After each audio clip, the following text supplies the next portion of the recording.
अस्सलाम वालेकुम everyone, welcome back to Education Road. आज की इस वीडियो में हम नाइन्थ फिजिक्स चैप्टर नंबर 7 का एक और टॉपिक डिस्कस करने वाले हैं, जिसका नाम है बिहेवियर ऑफ गैसेस। बेसिकली इसमें हम वही पॉस्टुलेट्स वगैरह काइनेटिक मॉलिक्यूलर थ्योरी की और थोड़ी बहुत इनकी प्रॉपर्टीज़ के बारे में, गैसेस की प्रॉपर्टीज़ के बारे में पढ़ेंगे, और कौन कौन सी चीज़ें हैं जो गैसेस पे अफेक्ट करती हैं, या फॉर एग्जाम्पल हम वॉल्यूम, टेम्परेचर, प्रेशर का अफेक्ट गैसेस पे क्या पड़ता है। इसको डिस्कस करने का मकसद ये है कि आगे हम एक लॉ डिस्कस करने वाले हैं जो जिनमें इन चीज़ों का इम्पैक्ट आएगा हमारे पास। सो बिना देरी के वीडियो की तरफ बढ़ते हैं हम। अब बात करें बिहेवियर ऑफ गैसेस की, तो गैसेस की प्रॉपर्टीज़ में हमने डिस्कस किया था कि गैसेस जो होती हैं उनके जो मॉलिक्यूल होते हैं लॉन्ग डिस्टेंस में होते हैं, एक दूसरे से बहुत दूर होते हैं और हमेशा ट्रेवल में होते हैं, and they travel in straight line. अब स्ट्रेट लाइन में ट्रेवल करते हैं और ऑलवेज मोशन में होते हैं। अब सवाल आता है कि अगर स्ट्रेट लाइन में मूव कर रहे हैं तो डायरेक्शन का क्या। अब डायरेक्शन की कैसे चेंज होती है। डायरेक्शन का बेसिकली ऐसे है कि फॉर एग्जांपल ये गैस मॉलिक्यूल कंटेनर में है या फ्रीली मूव कर रहे हैं। अब इनकी जो कोलिजन हो रही होती है, अब collision with the walls of container भी हो सकती है या कोलिजन बिटवीन द मॉलिक्यूल्स भी हो सकती है। उसकी रिजल्ट में इनकी डायरेक्शन चेंज होती है। फॉर एग्जांपल गैस मॉलिक्यूल अगर इन कंटेनर में है तो इसकी कंटेनर के वॉल्स को लग के उनकी डायरेक्शन चेंज हो रही होती है। वहीं पे अगर यहाँ पे देखें तो ये मॉलिक्यूल्स एक दूसरे से भी कोलाइड करते हैं, जिसकी वजह से इनकी जो डायरेक्शन है वो चेंज हो रही होती है हमारे पास। अब बिहेवियर हम देखते हैं गैसेस का, कि इनका अफेक्ट अगर प्रेशर की बात करें, वॉल्यूम की बात करें, टेम्परेचर की बात करें, तो इनके बढ़ने से, कम होने से इनके रिलेशनशिप क्या है गैसेस के मामले में। पहले हम डिस्कस करते हैं प्रेशर। बात करें प्रेशर के डेफिनेशन की, तो प्रेशर की डेफिनेशन हमारे पास है force acting per unit area. यानी कोई भी एक स्पेसिफिक एरिया है उसके पर यूनिट पे जो भी फोर्स लग रही है। फॉर एग्जाम्पल ये गैसेस का एक स्पेसिफिक मैंने एरिया लिया। अब इसके इस यूनिट एरिया पे जितनी फोर्स लग रही होगी वो इसका प्रेशर होगा। अब इन टर्म्स ऑफ अगर हमें गैस डिफाइन करें तो गैस के टर्म्स में हम कुछ ऐसे डिफाइन करें कि total force exerted by the gas molecule per unit area. Gas molecule per unit area पे जो फोर्स एक्सर्ट कर रहा है वो हमारा प्रेशर कहलाएगा, जिसे हम गैस प्रेशर कहेंगे।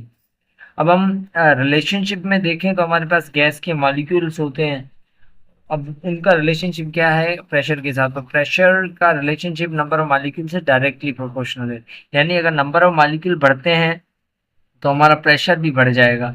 नंबर ऑफ मॉलिक्यूल कम होते हैं तो हमारा प्रेशर भी कम हो जाएगा। कैसे।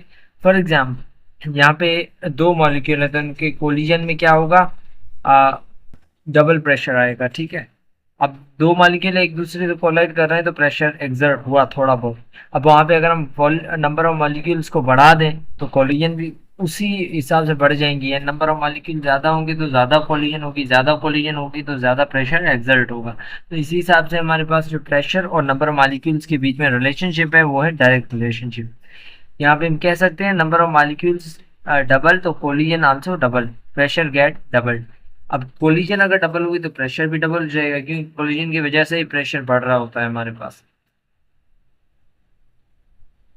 अब बात करते हैं हम वॉल्यूम की। तो वॉल्यूम की प्रॉपर्टीज में हमने देखा था कि इसका ना कोई कांस्टेंट शेप होता है, ना कोई वॉल्यूम ऑक्यूपाई करता है। या उसके बाद अगर हम देखें वॉल्यूम की डेफिनेशन की तरफ, तो वॉल्यूम की डेफिनेशन हमारे पास आ जाती है space occupied by gas is called is volume. अब कोई भी गैस जो भी स्पेस ऑक्यूपाई कर रही हो उसका वॉल्यूम कहलाएगा। उसी के साथ गैसेस के हिसाब से अगर बात करें तो यहाँ पे हमारे पास जो इनके बीच में स्पेस है वो ज़्यादा हो रही है।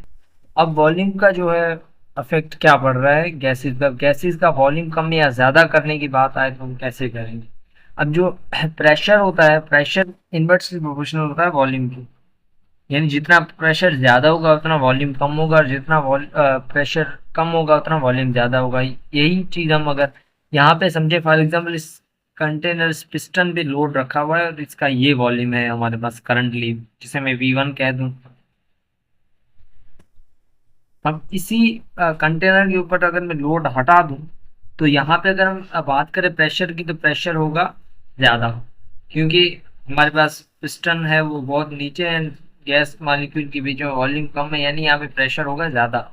तो अगर हम इस पिस्टन में से अगर जो भी लोड रखा हुआ है वो हटा दें तो हमारे पास कुछ इस फॉर्म में आ जाएगी गैस। अब क्या होगा, यहाँ पे वॉल्यूम ज़्यादा बढ़ जाएगा, वॉल्यूम बढ़ गया पर प्रेशर कम हो जाएगा।